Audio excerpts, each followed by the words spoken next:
कितीही क्लीन केले ना तरी खराब होतं आणि मुलं बघा असं सांडतात जेवताना. तर हे किती क्लीन केलं नाही ते डाग वगैरे जात नाही त्याच्यावरचे. तर हे ऑलरेडी वैतागच आला होता. बरं झालं. वास परत कुशनचा वास येतो ते परत याचा. हे ह्याचं आहे वाटतं टेबलचं आहे ना. चला लावून बघूया. आणि अशा हे चेअर एकदा खराब होत चाललं की ते पॉलिश करणं पण अवघड होणार. हा खूपच अवघड होतं आणि जसं ओरिजिनल आहे तसं तर म्हणजे नाहीच होणार तसं आहे ना परत. आणि क्लॉथ बघा ना, क्लॉथ तुम्ही बघू शकता एकदम सॉफ्ट आहे क्लॉथ. एवढं मोठं दिसतंय ना, तुम्ही जर फोल्ड केलं तर एवढंच होऊन जाते बघा. एवढं सॉफ्ट आहे आणि खूपच छान आहे, स्ट्रेचेबल आहे. तर तुम्ही चेअरला कव्हर घालाल ना तर एकदम फिट बसून जाईल. आणि मशीन वॉश सुद्धा आहे हे कव्हर्स, तर काहीच प्रॉब्लेम नाहीये. आता बघूयात आपण कव्हर घालून. चला न्यू लुक देऊ, मेक ओव्हर करूयात आपण डायनिंग टेबलचं.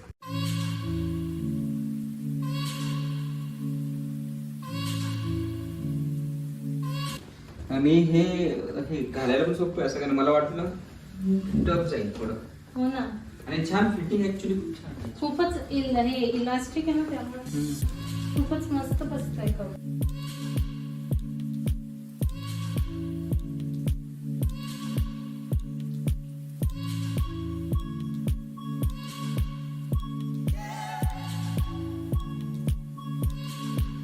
Yes perfect. हे बघा तुम्ही बघू शकता चेअर किती मस्त वाटतंय, एकदम छान वाटतंय. आणि वॉशेबल पण आहे तर काहीच प्रॉब्लेम नाही.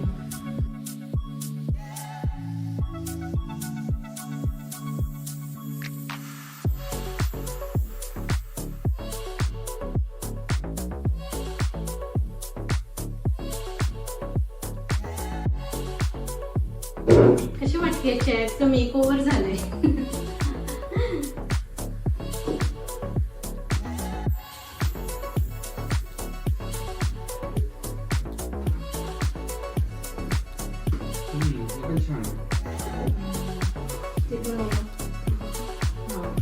परफेक्ट. म्हणजे सुरकुत्या वगैरे काहीच नाही, नाहीच पडत. एकदम प्लेन झालंय बघा ना, एकदमच मस्त झालंय.